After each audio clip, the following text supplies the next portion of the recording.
So these are the detailed notes which I have sent you. So what is the experiment of Frederick Griffith? मैंने आपको बताया था Frederick Griffith was the scientist, and first time this scientist proved that it is DNA which actually acts as the genetic material and not the proteins.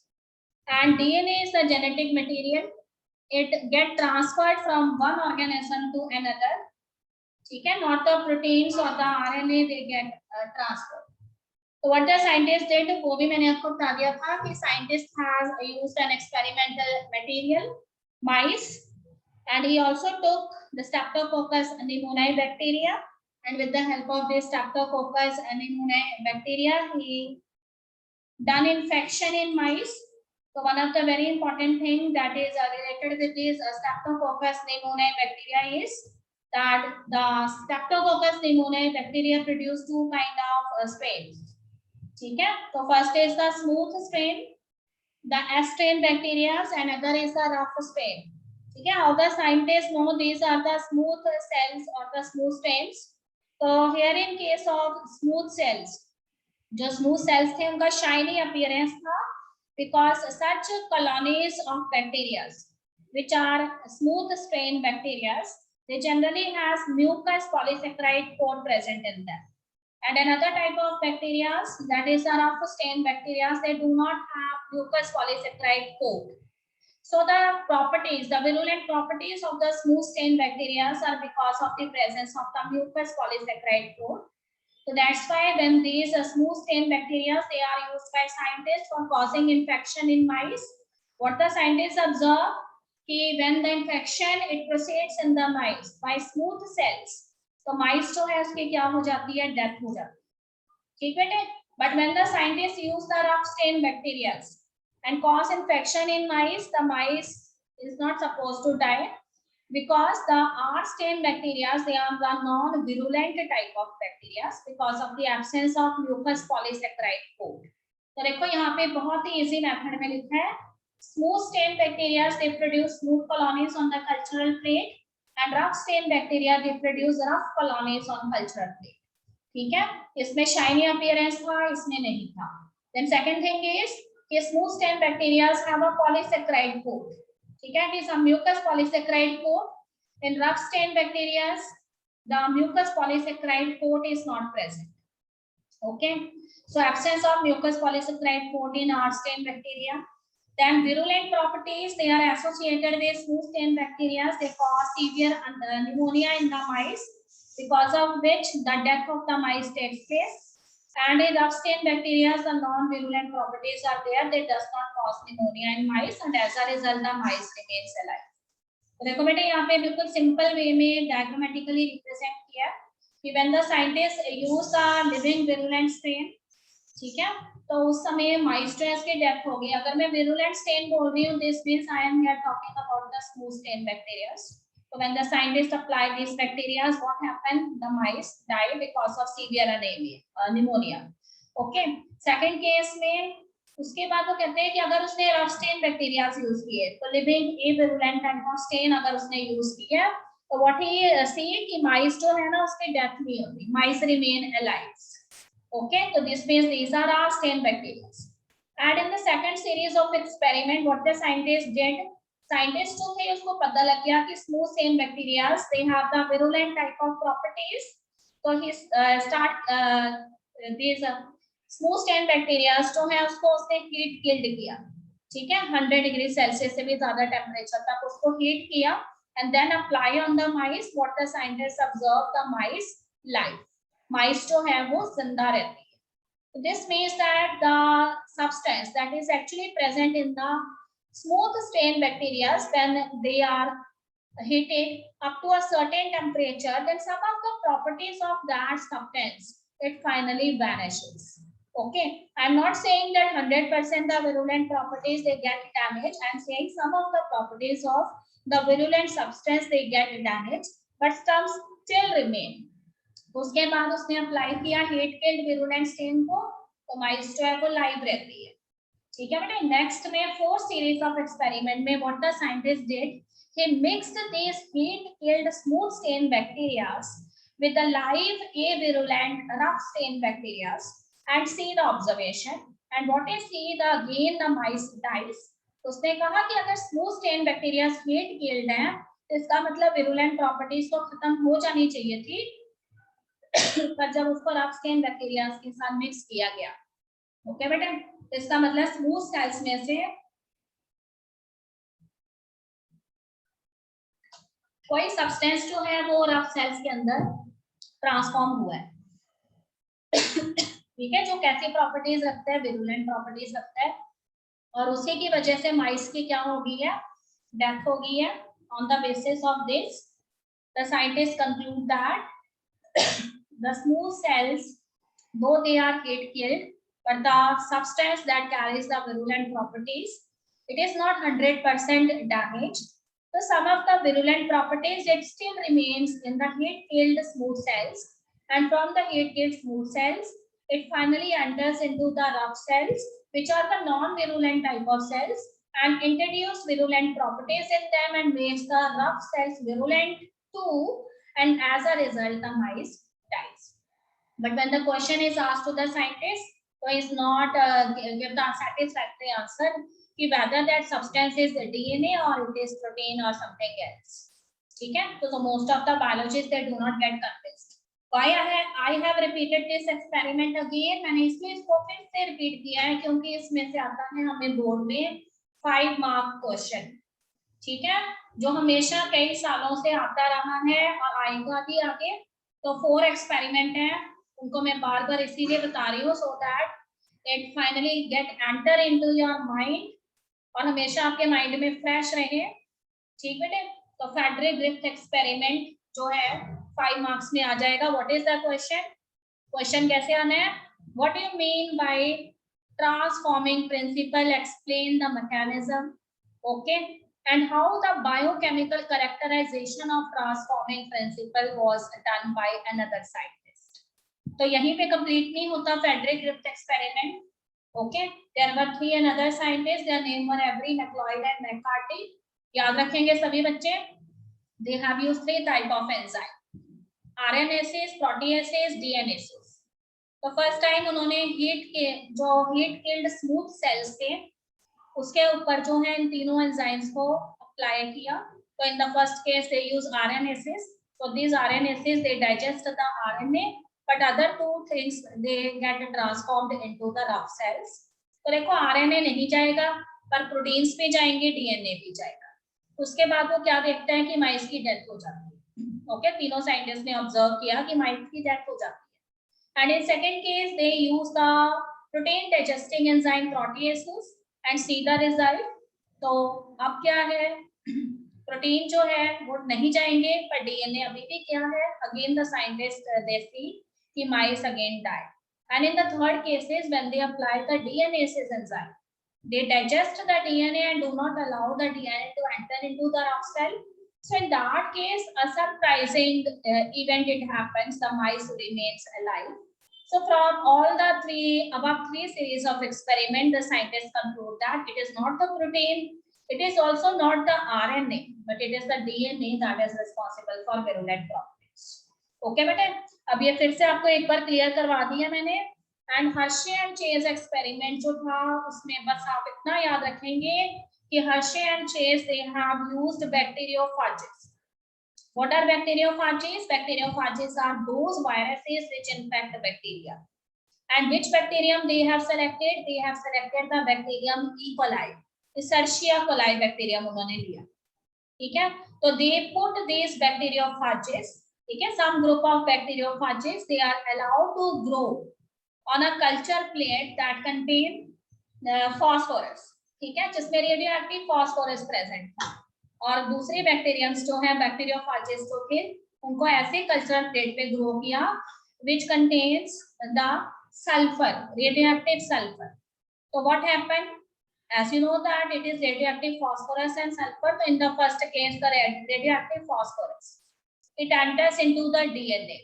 क्योंकि DNA जो है वो easily radioactive phosphorus को ले लेगा बिकॉज उसके अपने structure में भी फॉस्फेट ग्रुप प्रेजेंट है, ठीक है बेटे. तो here the radio activity is seen in the DNA of the viruses, Okay. Now in the second case, the bacteriophages, they are allowed to grow on that culture plate where radioactive sulfur is there. So here the radioactivity, it is actually seen in the proteins because sulfur is not the constituent of the DNA. So DNA जो है bacteriophages का, उन्होंने sulfur atoms को pick नहीं किया, तो radioactivity किसमें रहेगी? प्रोटीन्स में ही रहेगी. तो दोनों ही तरह के bacteriophages they are used and they start causing infection in E. coli bacterium. So when these bacteriophages they act on the body of E. coli bacterium, they start causing the lysis of the bacterial cell. Lysis word का मतलब होता है breakdown. तो उन्होंने bacterial cell को तोड़ना शुरू कर दिया. ठीक है. तो उसकी वजह से जब bacterial cell जो उसका lysis कैसे होता है? जब वायरस अपना genetic material बैक्टीरिया में इंट्रोड्यूस कर देता है. ठीक है. तो these bacteriophages they introduced their DNA into the bacterial cell, and what the bacterial cell did, the bacterial cell they assume viral DNA as their own and start producing more and more viral DNA. So as a result, the lysis of the bacterial cell it again get fast. ठीक. And when the complete lysis of the bacterial cell it takes place, then by applying the process of centrifugation, मैंने आपको class 11th में भी बताया था, centrifugation is a kind of a method in which we generally separate the sediments on the basis of their density. ये एक machine होती है जिसको हम centrifuge कहते हैं, and it has a circular motor, and that circular motor has so many gaps in the form of a ring. उस circular motor के साथ एक सर्कुलर रिंग अटैच होता है जिसमें काफी सारे होल्स होते हैं सर्कल्स की फॉर्म में. तो हम टेस्ट ट्यूब्स उन होल्स के अंदर अरेंज कर देते हैं. तो when we give electricity to this motor of centrifuge, it rotates with the angle of 360 degree. So as a result, all the test tubes which are arranged in the circular holes they also rotate, and the substances which are present in these test tubes they get separated in the according to its density.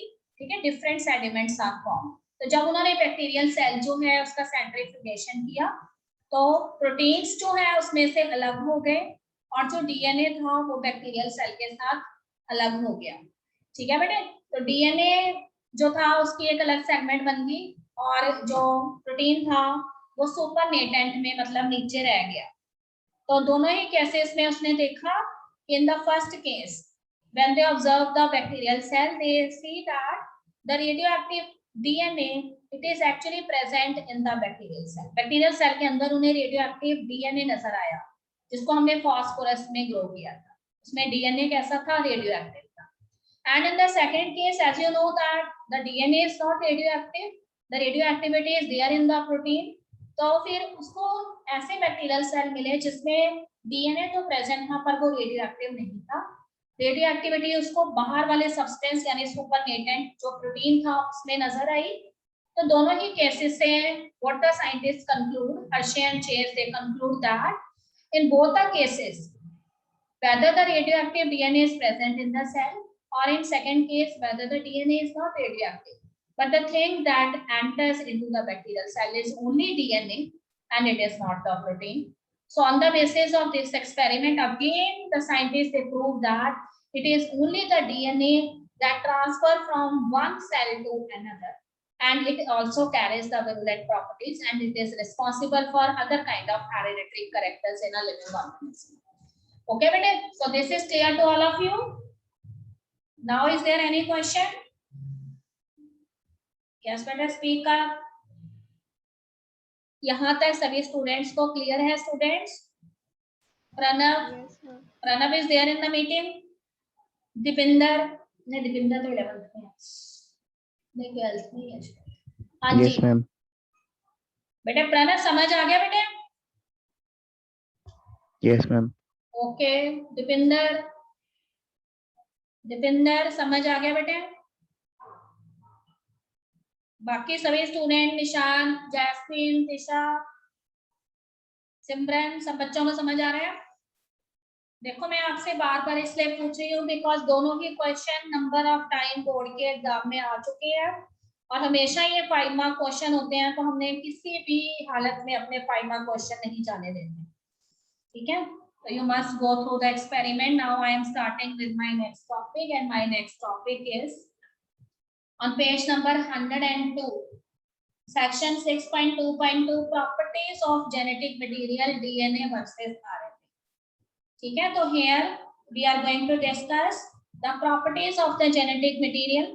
So you know that there are two types of nucleic acid, DNA and RNA. So here some of the points that are visible on your screen. What the author said, that both type of nucleic acid, they act as hereditary material in majority of the organism. As in the beginning of the chapter, you get familiar that DNA is the genetic material in majority of the living organism. Though RNA also act as genetic material, but RNA act as a genetic material in the primitive type of organism as compared to the advanced one. ठीक बेटे, तो उसमें मैंने आपको ये बताया था कि why the RNA it is found in the primitive type of organisms, because you know that the prokaryotic organisms or the primitive type of organisms, they generally have the shorter lifespan. ठीक है, because उनके अंदर hereditary material कौन सा है, RNA है.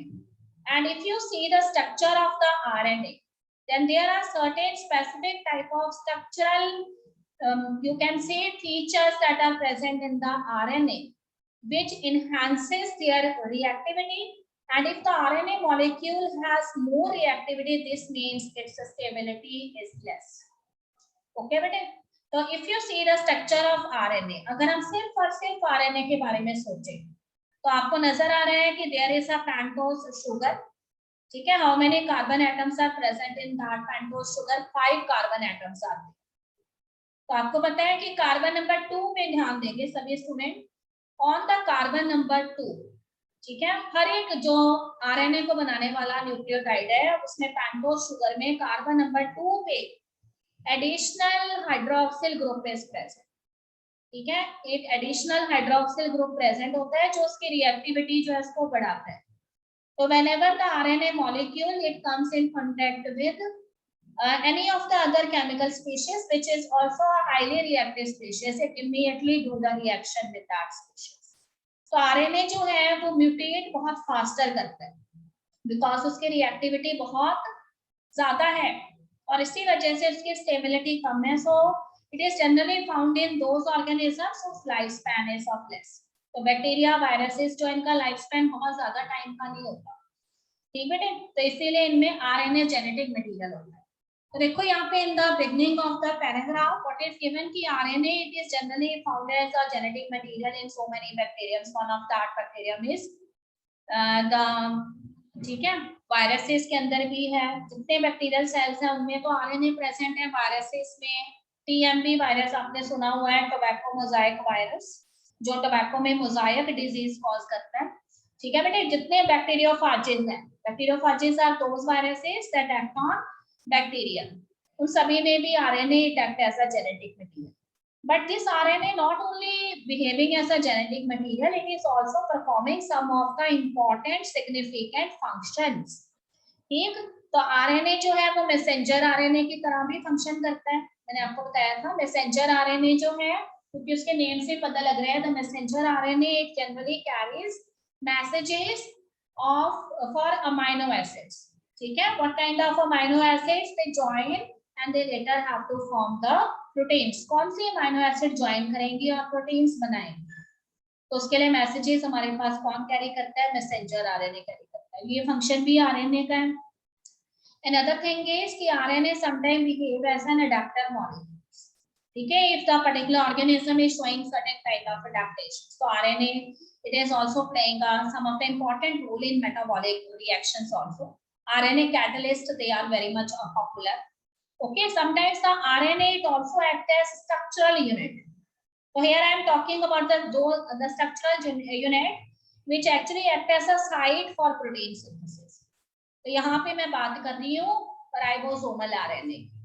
ठीक है बेटे, राइबोसोमल RNA आपको पता है राइबोसोम्स को हम क्या कहते हैं, protein factories of the cell. और उसमें एक बहुत ही इंपॉर्टेंट प्रोसेस होता है, that process is known as translation. What is translation? It is the synthesis of proteins from messenger RNA. फिर से सुनेंगे It is the synthesis of proteins from messenger RNA that is known as translation. और हमेशा याद रखिए कि translation का process जो है वो राइबोसोम्स में होता है और राइबोसोम्स की 2 यूनिट्स हैं. If you remember the chapter cell as a unit of life, ठीक है. How many units are there in the ribosome? 2 subunits are there, larger subunit and smaller subunit. ठीक. तो इसकी लार्जर सबयूनिट जो है उसमें वो कहता है कि अमाइनो एसिड्स जो हैं कौन लेकर आता है, राइबोसोमल आरएनए लेकर आता है after reading the codons that are present on the messenger RNA. और उसके बाद वो अमाइनो एसिड्स जो हैं they get binded with each other. Okay बेटे. और उसके बेसिस पे प्रोटीन्स जो हैं दे आर लेटर फॉर्म. तो RNA is playing some of the important function. If RNA is not there, the DNA is not able to perform all the life related activities. So here some of the properties the author observed that must be present in the genetic material. वो कहते हैं कि कोई भी substance जो है ना उसको genetic material होने के लिए उसमें ये सारे properties होना बहुत ज्यादा जरूरी है. तो देखो what is the first property that a particular substance should be able to replicate. कोई भी substance अगर DNA है या RNA है, कोई भी genetic material है, तो वो एक आइडियल जेनेटिक मटेरियल तब हो सकता है if it is able to replicate. अगर वो अपनी रेप्लिकास, अपनी कॉपीज बना सकता है. तो अगर हम आरएनए की बात करें या अगर हम डीएनए की बात करें तो डीएनए भी अपनी कॉपीज बना सकता है और आरएनए भी अपने जैसी और कॉपीज बना सकता है. इसका मतलब both of them can act as genetic material. The second thing is it should be chemically and structurally stable. कहते हैं कि जेनेटिक मटेरियल ऐसा होना चाहिए, आइडियल जेनेटिक मटेरियल जिसका केमिकल स्ट्रक्चर के बेसिस पे वो स्टेबल होना चाहिए. तो अगर मैं आरएनए के बारे में कहूँ तो आरएनए जो है it has less stability as compare to DNA because in RNA on carbon number 2 one additional hydroxyl group is present and that is the more reactive group. So as a result the reactivity is more and stability is less in case of RNA, whereas in case of DNA this additional hydroxyl group is not present on carbon number 2. Okay. Another very important thing is in DNA thymine is present, whereas in RNA a modified form of thymine is there which is 3-methyl uracil. ठीक है. तो ये uracil यहाँ पे present होता है I think. तो उसकी वजह से जो है वो कहते हैं कि 5-methyl uracil is there. तो यूरासिल जो है ना वो जो है इसकी लेस स्टेबिलिटी के लिए रिस्पॉन्सिबल है आरएनए की. Because in the higher classes you are going to study a very important type of mechanism that is concerned with DNA. It is known as DNA repair mechanism. तो DNA repair mechanism जो है ना वो thymine की वजह से होता है.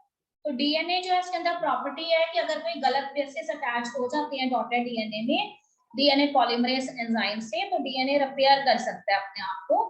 But such type of repair mechanism is not found in case of RNA because in RNA thymine is not there. Instead of thymine, the 5-methyl uracil is there. Okay, बेटे. Third point में देखिए क्या लिखा है. It should have scope for changes that are essential for evolution. All of you know the term evolution. Evolution word का मतलब होता है origin of new species. तो कहते हैं कि जब भी कोई नई स्पीशीज डेवलप होती है तो उसके लिए चेंजेस आना जो है वो जरूरी है. So genetic material and ideal genetic material should be such that it welcome changes. ठीक है. वो चेंजेस जो है हमको वेलकम कर सके, उनके अकॉर्डिंग अपने आप को एडजस्ट कर सके. तो अगर हम आरएनए की बात करते हैं तो आपको मैंने पहले ही बताया था कि RNA can handle the changes because but it's reactivity is more. So mutation का जो रेट है ना आरएनए के अंदर बहुत फास्ट है. तो अगर वो बहुत जल्दी जल्दी म्यूटेट करेगा तो सर्वाइवल रेट जो स्पीशीज का it will be at stake. But if we are talking about DNA, so as you know that DNA reactivity is less and stability is more. So DNA also undergoes mutation but at a slower rate. ठीक है. तो slow अगर mutations आती है ना तो फिर survival rate species का इंक्रीज होता है और न्यू स्पीशीज का ऑरिजिन और एवोल्यूशन होता है. तो आरएनए जो है वो म्यूटेट फास्टर करता है एंड डीएनए जो है वो स्लोली म्यूटेशंस जो है हमको आने देता है जिससे स्पीशीज का ऑरिजिन सक्सेसफुल रहता है. ओके बेटा. फिफ्थ पॉइंट देखेंगे. It should follow the Mendelian principles of inheritance. तो कहते हैं कि मेंडल के जो 3 लॉज हैं उनको फॉलो करने के लिए इनके पास एजेंट्स होने चाहिए था। You know that in DNA and in case of RNA, ठीक है, मेंडेलियन फैक्टर्स आर देयर, ठीक है। मेंडल ने फैक्टर्स वर्ड यूज किया था जीन्स के लिए। तो कहते हैं कि डीएनए और आरएनए दोनों की क्या करते हैं, जीन्स को कैरी करते हैं, और जीन्स जो है वो यूनिट्स ऑफ हेरिडिटी हैं। तो अगर जीन्स प्रेजेंट है तो दिस मींस मेंडेलियन प्रिंसिपल्स जो है इनहेरिटेंस के वो ऑब्वियसली फॉलो होंगे। तो दोनों ही डीएनए और आरएनए जो हैं they are act as genetic material, but if we compare both of them तो DNA is a ideal genetic material as compare to RNA because of two limitation. Number 1, presence of uracil in case of RNA, and number 2, presence of additional hydroxyl group on carbon number 2 in case of RNA, which increases its reactivity but decreases its stability. Okay, children. So all of what I have discussed with you that is given in this table. तो देखो DNA में deoxyribonucleic sugar is there in case of RNA, ribose sugar is there in case of DNA, thymine is present. Okay, RNA में जो है uracil present होता है। DNA जो है मोस्टली जेनेटिक मटेरियल है 90% स्पीशीज के अंदर। आरएनए जो है वो यहाँ पर देखिए मैसेंजर की तरह भी बिहेव करता है, अडैप्टर रोल भी प्ले करता है। वायरसेस में mostly RNA act as genetic material. आपको बताया था those viruses which have RNA as the genetic material, they are known as retroviruses, and here special type of process occur in these viruses, that is known as reverse transcription. And here from RNA DNA is formed, then from DNA RNA again is formed, and then from RNA proteins are formed. So this process is known as reverse transcription. It happens in retroviruses, and then one enzyme is involved known as reverse transcriptase. Okay बेटे, DNA की stability ज्यादा है, सभी को पता है। RNA की stability कम है क्योंकि 2' कार्बन पे एडिशनल OH ग्रुप प्रेजेंट है जो उसको ज्यादा रिएक्टिव बनाता है, और इसी वजह से आरएनए जो है वो इजीली बायोडिग्रेडेबल सब्सटेंस की फॉर्म में कंसीडर कर सकते हैं हम उसको, और उसकी स्टेबिलिटी लेस है। फिर देखो म्यूटेशन के बारे में क्या ख्याल है। तो कहते हैं कि अगर हम डीएनए की बात करें तो लेस रिएक्टिव है तो म्यूटेट स्लोली, और अगर हम आरएनए की बात करें तो mutation occur set of faster. Now in case of DNA, तो डीएनए जो है can not perform all of its function at their own, it is dependent on RNA for their function. For example, if we are talking about central dogma, that is flow of genetic information in unidirectional manner, so here DNA it can do the further activities by getting associated with RNA. तो DNA से पहले messenger RNA बनता है जिसे हम transcription कहते हैं, और मैसेंजर आरएनए से प्रोटीन बनते हैं। तो ये सारे प्रोसेस जो हैं वो डीएनए अकेला नहीं कर सकता, उसको आरएनए की जरूरत है। ओके बेटे, फिर कहते हैं कि अगर हम आरएनए की बात करें तो आरएनए डायरेक्टली कोड कर सकते हैं प्रोटीन्स के लिए, because you know that there is a special type of RNA, ribosomal RNA, which is found in the ribosomes, and this RNA can easily attach the amino acids and produce proteins. Okay, so RNA जो है उसमें बहुत सारे important functions present हैं जो DNA में नहीं है, जो ये इंडिकेट करते हैं कि RNA is the first genetic material, it is a primitive type of genetic material found in the prokaryotic type of organisms which comes first on the surface of earth. Okay, here I have already discussed why DNA is more stable than RNA. So you must remember in RNA 2' group is present in every nucleotide. Okay, which increase the reactivity and unstability of the RNA, and it is degradable. Then presence of thymine in place of uracil. ठीक है बेटे, presence of yes, इसमें uracil present है RNA के अंदर, thymine नहीं present है, तो वो भी है RNA जो है इसको लेस स्टेबल बनाता है और DNA को ज्यादा स्टेबल बनाता है। ठीक है बेटे, आरएनए जो है बीइंग अ बायोकैटलिस्ट, तो इन दोस बायोकेमिकल रिएक्शंस और metabolic reactions where RNA catalyst they are generally involved, तो ये रिएक्शंस तो बहुत फास्ट होंगी, और आपको पता है कि आरएनए की रिएक्टिविटी ज्यादा है, तो उस केस में रिएक्टिविटी फास्ट होने की वजह से ये रिएक्शन तो फास्ट रहेंगी पर इन रिएक्शन की स्टेबिलिटी कम होगी। ओके, अनदर थिंग इज कि DNA is a double standard molecule having complementary stand which resist the changes by repair mechanism.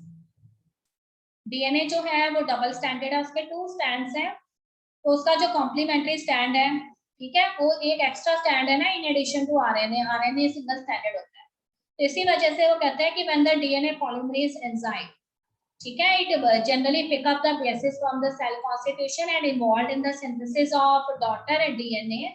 तो अगर वो जल्दी जल्दी में कोई गलत बेस अटैच कर भी लेता है तो डीएनए के पास थाइमिन है, और थाइमिन जो है वो रिपेयर मैकेनिज्म में इन्वॉल्व होता है, तो वो बेसिस को करेक्ट कर सकता है डीएनए पॉलीमरेज एंजाइम, जो कि आरएनए के केस में वो नहीं कर सकता, क्योंकि वहां पे थाइमिन प्रेजेंट नहीं है, वहां यूरेसिल प्रेजेंट है। ओके बेटे, तो this completes our this topic, properties of genetic material DNA versus RNA. अब देखो इसके अंदर एक चीज उसने बताई थी, and that is it should be chemically and structurally be stable, one of the properties this one. So you have also learned from Frederick Griffith experiment. Frederick Griffith experiment से आपने क्या लर्न किया है कि when the smooth cells they get heat killed, ठीक है, at a very high temperature, still some of the properties of the DNA that is found in the smooth cells they do not get damaged. तो कहते हैं कि एक ideal genetic material ऐसा होता है जो किसी भी लिविंग ऑर्गेनिज्म में उसकी एज के साथ, उसके लाइफ साइकिल और उसके प्रोसेसेस, जो भी उस लिविंग ऑर्गेनिज्म की बॉडी में फिजियोलॉजिकल प्रोसेसेस होते हैं, उसका उस जेनेटिक मटेरियल पे कोई इफेक्ट नहीं होता, ठीक है। It is independent of all the effects such as as of an organism, किसी भी ऑर्गेनिज्म की एज के साथ उसका डीएनए जो है वो ओल्ड नहीं होता है। The type of physiological processes that are occurring in the body of the living organism, there is no effect on the DNA of that particular organism, ठीक है। तो जैसे स्मूथ सेल्स के अंदर डीएनए की प्रॉपर्टीज लॉस नहीं हुई थी और कुछ प्रॉपर्टीज उसमें अभी भी रही थी, जिससे स्मूथ सेल से वो रफ सेल में चला गया और उसने रफ सेल्स को भी विरुलेंट बना दिया। ओके बेटे, तो this we get from the Griffith experiment, जिससे हमें ये पता लगा है कि ideal genetic material do not get old with the age of the organism, with the type of physiological reactions that are occurring in the body of the organism, or what kind of life cycle that organism has. It has no effect on the DNA of that organism. Okay, student. So this is all about page number 103. Now I am on page number 104 and the topic is RNA world. ठीक है, ज्यादातर मैंने cover कर दिया पिछले topic में ही। तो what is given in this paragraph, when later you read this paragraph then you find out that here what the author said that RNA is the genetic material which is the primitive one as compared to the DNA, because there are some of the important functions that highlight this, that RNA is the genetic material which comes first in those living organisms that appear on the surface of earth for the first time. Okay, I am talking here about the primitive type of organisms. तो कहते हैं कि RNA is not only acting as a genetic material, whereas beside this, it is also performing some of the important functions. For example, the process of transcription. It cannot happen without the involvement of RNA.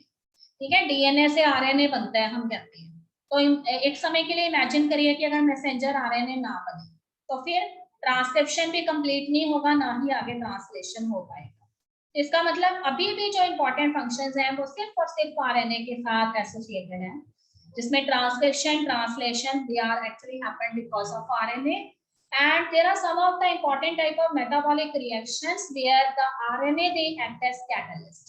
What is a catalyst? A catalyst is a chemical substance which enhance the rate of the chemical reaction without being consumed in that reaction. Okay, ये definition आपने chemistry में कई बार सुनी हुई है। So here I am talking about RNA catalyst because of its extreme reactivity. The RNA catalyzes so many important biochemical reactions in our body. और उसके बाद देखो बेटे एक चीज और बताइए, ठीक है, and what is another thing कि भाई जो डीएनए है, डीएनए जो है वो अपने बहुत सारे फंक्शंस के लिए it is dependent on RNA, and without the involvement of RNA the DNA can not perform it's functions. ठीक है ना, तो उसमें वो कहते हैं कि डीएनए जो है इसके काफी सारे फंक्शंस जो हैं वो सिर्फ और सिर्फ आरएनए की वजह से होते हैं। फॉर एग्जांपल, अगर मैं ट्रांसलेशन की बात करती हूँ, अगर मैं ट्रांसक्रिप्शन की बात करती हूँ तो उसमें आरएनए इन्वॉल्व है। ठीक है, ट्रांसक्रिप्शन में मैसेंजर आरएनए फॉर्म होता है, एंड जो ट्रांसलेशन है उसके अंदर जो है कौन सा आरएनए इन्वॉल्व होता है, राइबोसोमल आरएनए इन्वॉल्व होता है। तो ये दोनों फंक्शंस जो हैं वो आरएनए की वजह से नहीं होते। So there are so many important functions that are still carried by the RNA and which prove that RNA is the genetic material and it comes first in primitive type of organism, and DNA is formed later on from the RNA by certain type of chemical modifications which happens in the structure of RNA, and then DNA came into existence. Okay student, so this is all about page number 104 topic RNA world. अगला topic मैं अभी शुरू नहीं करूंगी because काफी ज्यादा हो गया है, ठीक है। फिर से रिपीट कर दिए मैंने experiment. Now I am very much hopeful कि किसी को कोई डाउट नहीं होगा। If still there is any doubt तो please you tell. Okay, is there any question children? तो बेटे आज आपने 104 पेज में सेक्शन 6.3 आरएनए वर्ल्ड यहां तक रीड कर लेना है सभी स्टूडेंट्स ने, ठीक है। और अभी भी डाउट हो सकता है, मुझे यकीन है कि डाउट हो सकता है अभी भी,